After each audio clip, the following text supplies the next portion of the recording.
here. So in the late 90s, I was a high school student, and my family went to Jackson Hole, Wyoming, but not like the fancy Jackson Hole, Wyoming. We went to like Jackson Hole, the town, Jackson Hole, Wyoming. And it was Christmas, so like any good East Coast Jewish family, like that's the best time to go skiing and travel because no one's gonna show up and do anything. My mom doesn't ski, so she decided to stay home, and she was gonna like cook a feast, like turkey, the whole 9 yards, in this little condo in Jackson Hole, Wyoming. So she starts her day, we leave, we ski, we have a blast, we come home. She's told us she set the oven, put everything in, and kind of like went about her business. Went to town, looked at some art, it probably had antlers in it, right? You know, Jackson Hole, Wyoming stuff. Well, it turns out that the oven was broken.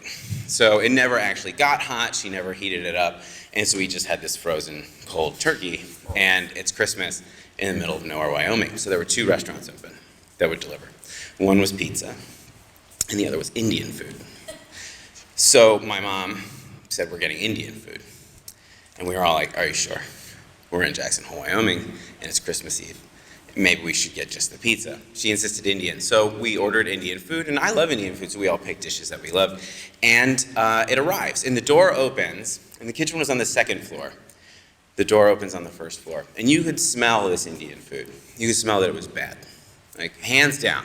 This is gonna be bad food. And I don't mean bad like, oh man, it's not as spicy as I want. I mean like it was cooked with something bad, right? Like something evil was in this Indian food. And we brought it upstairs, and she laid out the plates, and we opened the styrofoam containers, and we dished it out, and we put it out there, and it was horrible. Like we took 1 bite, maybe 2, and I grew up in a family where you finished your plate and nobody did. And so we put it in the styrofoam, we put it back in the fridge, and I figured this is it. I'm never gonna see this food again. Well, the next time I saw this food was on our last day of vacation. So bad Indian food, now aged. And this older Indian food was taken out and put into a garbage bag. And I thought, of course, right? What else would you do with old Indian food? But for some reason, my mom said, we're taking this with us. So we live in New Jersey.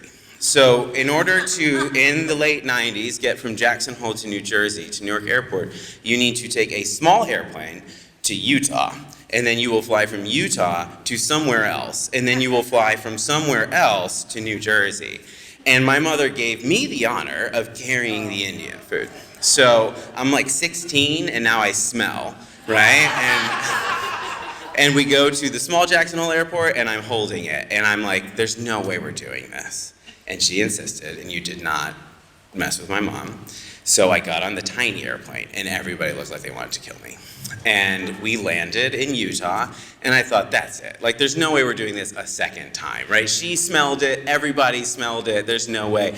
But she made me take it on the second airplane, and I put it in the overhead compartment. I thought, this will contain it, right? The scent will be sort of, you know, so we land, I don't know, somewhere, and you know they give you that announcement. They're like, your items have moved. So I was like, oh shit, right? I wasn't really thinking about the Indian food contained in a small kitchen garbage bag. So I thought, okay, carefully opened it, and it was fine, right? Nothing poured out, nothing, but the smell erupts into, and we're like in the back, and right, and it's just terrible. So now everybody, again, I'm the smelly 16-year-old teenager. So we finally get on the 3rd plane, and I'm like, this has gotta be it. No, so this the 3rd time I've carried Indian food onto an airplane that smells just like hot garbage. It is hot garbage, that's what's in the bag at this point. And we fly to New Jersey, same event happens, same horrible reaction. We get out into New Jersey, we get into the bus to get to our car, which is like a 1989 Dodge Caravan, and we fill it with skis, and we fill it with like guillotines of poles, and like we're all crammed into this van, and the Indian food is on my lap. And we drive home, which takes about 45 minutes to an hour, listening to 90s country music, because it was the 90s. And we get home, pitch black, we pull in, and my mom says, Brandon, throw that out. And I said, I'm sorry? And she said, throw that out. And then she has the nerve to say, next time we'll get a pizza.